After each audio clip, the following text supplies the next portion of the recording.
I'm doing this as a video essay simply because I don't have the time to type the whole thing out, and I thought I'd get the idea down immediately. At the very end of the Odyssey, book 22, using here the translation by Robert Fagles, at the very end of the text, there is this scene after the killing of the suitors that Odysseus orders the women who have slept with the suitors to go and clean the hall, to clean the bits and kibbles of suitor left over out of the hall, and then he orders that after they have finished that task that they be killed. And Telemachus is given the job of doing this bit. And there's this very strange and remarkably violent scene that I'm pointing out here. And here's the scene. I'm going to read this rather in depth. This is page 453, line roughly 464 in book 22. Odysseus called Telemachus over, both herdsmen too, with strict commands. Start cleaning away the bodies. Make the women pitch into chairs and tables. Scrub them down with sponges. Rinse them clean. And once you put the entire house in order, march the women out of the great hall, between the roundhouse and the courtyard's strong stockade, and hack them with your swords. Slash out all their lives. Blot out their minds the joys of love they relished under the suitors' bodies rotting on the sly. Well, the women crowded in, huddling all together, wailing convulsively, streaming live warm tears. First they carried out the bodies of the dead and propped them under the courtyard colonnade, standing them one against another. Odysseus shouted commands himself, moving things along, and they kept bearing out the bodies. They were forced. Next they scrubbed down the elegant chairs and tables, washed them with sopping sponges, rinsed them clean. Then Telemachus and the herdsmen scraped smooth the packed earth floor of the royal house with spades, as the women gathered up the filth and piled it outside. Then at last, once the entire house was put in order, they marched the women out of the great hall, between the roundhouse and the courtyard's strong stockade, crammed them into a dead end, no way out from there. And stern Telemachus gave the men their orders. No clean death for the likes of them, by God, not for me. They showered abuse on my head, my mother's too, the sluts, the suitors' whores. For that, taking a cable used on a dark prowed ship, he coiled it over the roundhouse, lashed it fast to a tall column, hoisting it up so high no toes could touch the ground.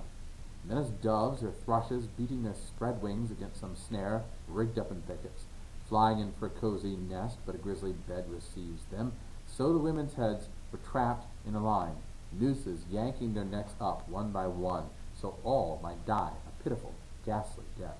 They kicked up heels for little, not for long. Melanthius? They hauled him out through the doorway into the court, lopped his nose and ears with a ruthless knife, tore his genitals out for the dogs to eat raw, and in manic fury hacked off hands and feet. And then once they'd washed their own hands and feet, they went inside again to join Odysseus. Their work was done with now. Now, one thing that's really striking about this is that the violence is almost over the top. We can accept, certainly, the idea that Odysseus has to take revenge on the suitors. We can accept even to the degree, a certain degree, the idea that he has to kill all the women that have slept with the suitors and have made bonds with them. But when it gets to Melanthius, the violence that's enacted on Melanthius is quite stunning. It's almost appalling. It's almost to the point where we think, that's too much. We can't handle that.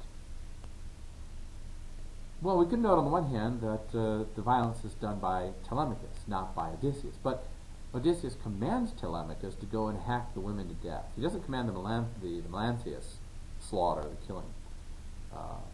Which, by the way, notice he doesn't actually kill Melanthius. Melanthius is butchered, but he's not killed. His hands, feet, nose, ears, genitals are all cut off, but then he's not killed.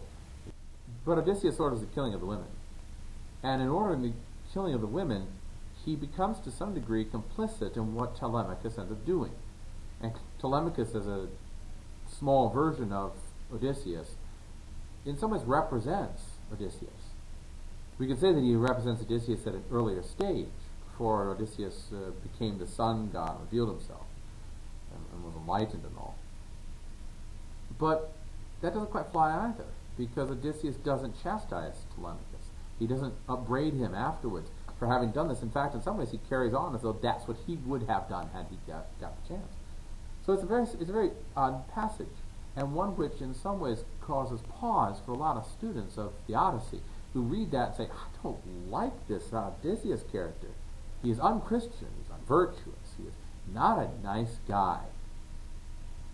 You see, I don't think that's what Homer is trying to create from the start. I don't think he's creating a nice guy. He's creating something rather different. And if we go back to the very beginning of the text, what is it that Homer is writing about? The very opening of the text, Book 1, it says, "Sing to me of the man, Muse, the man of twists and turns, driven time and again off course, once he had plundered the hallowed heights of Troy." The poem is not about a saint. It's not about a Christian saint or a good man, so to speak, a man that is good and sweet and honest and noble. No, not at all. In fact, we find over and over again that this is a very dangerous guy, a very tricky guy, a guy who is rather fierce. He, in some ways, connects roughness and sophistication very well, as Ted Hughes says on the back cover of the book. He's a blend of roughness and sophistication. There's an article by Rudiman where it's called "The Possibility of Enlightenment" in the Odyssey. And in Rudiman's article, he says that Odysseus never reaches enlightenment. Rudiman suggests that enlightenment is controlling your passions, being above violence, having reason control everything. And because of this scene particularly, Odysseus fails at enlightenment. He fails at becoming an enlightened man. Well, on the one hand, enlightenment there is a very Eastern concept of enlightenment. It's almost detached from human experience. And again, I don't think that's what Homer is doing. I don't think Homer is suggesting that the main character is to become enlightened. He is a representation of the sun god, and the sun god is not to be trifled with. You invade sun god's home and you take his stuff and blithely chastise or insult his family. This guy's going to take revenge. This guy's going to take it out on you. And the violence that seems to be enacted at the end of the story is keeping with that same kind of person. Homer's not telling a story about a decent, so to speak, guy, or a sweet, lily-white-of-hue guy. He's talking about a man who is a hard-nosed, a man who is a badass, a man who is very much the type of guy that we see in Western culture, at least, as the sort of paragon of manliness. And this element, I think, is particularly important, because what is good about this character, Odysseus, is that he is thumos in its best form. He is the manly courage of thumos in its best form.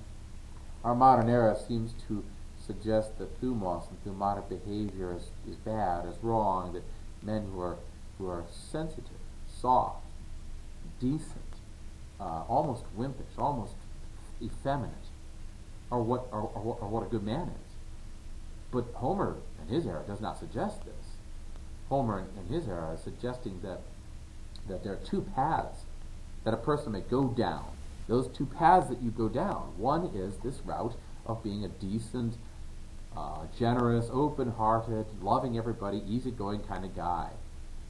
You end up being a guy who has lots of friends, although your friendships are shallow, and you are trusting of everyone, and therefore you're at the mercy of the universe. You are Cyclops food.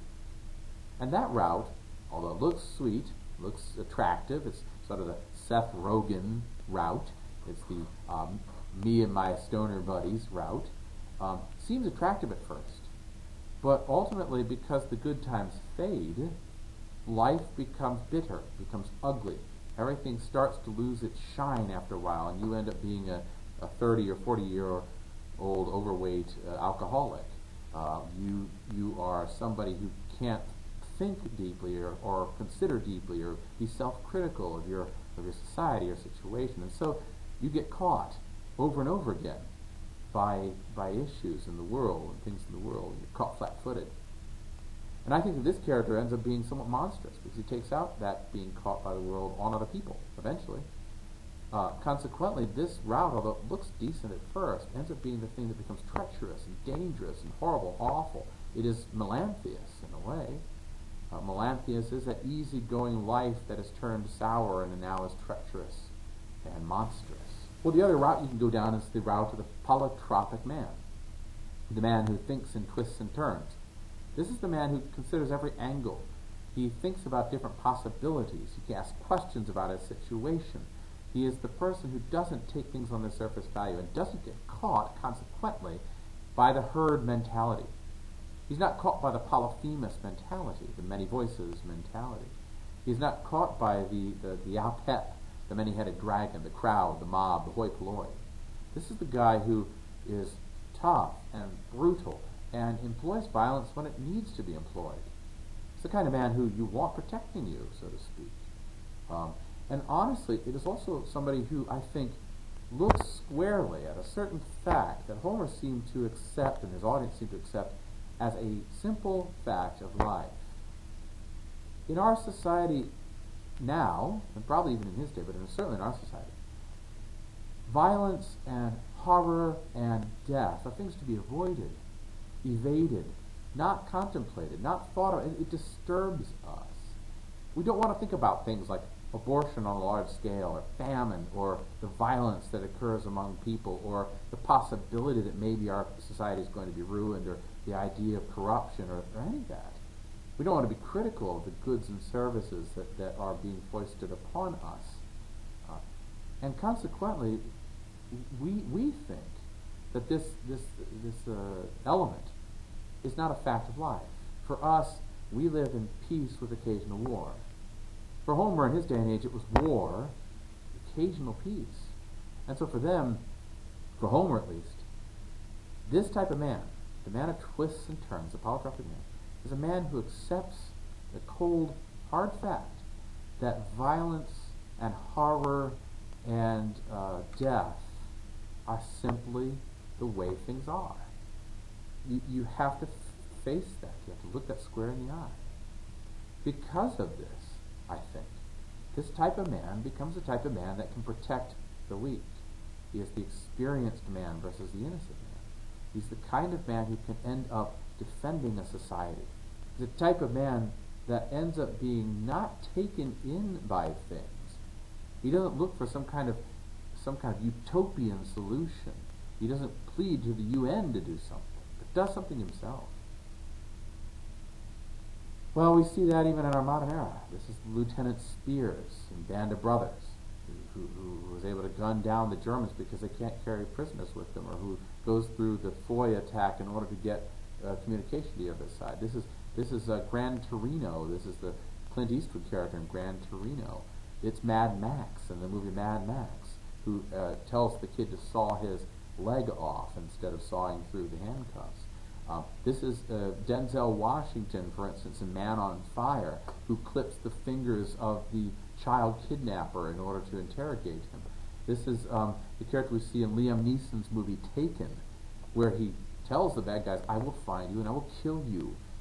It is a form of thumos which is, I think, admirable. It is a form of violence which, although in our current stage and era it's hard to accept, is much to be admired.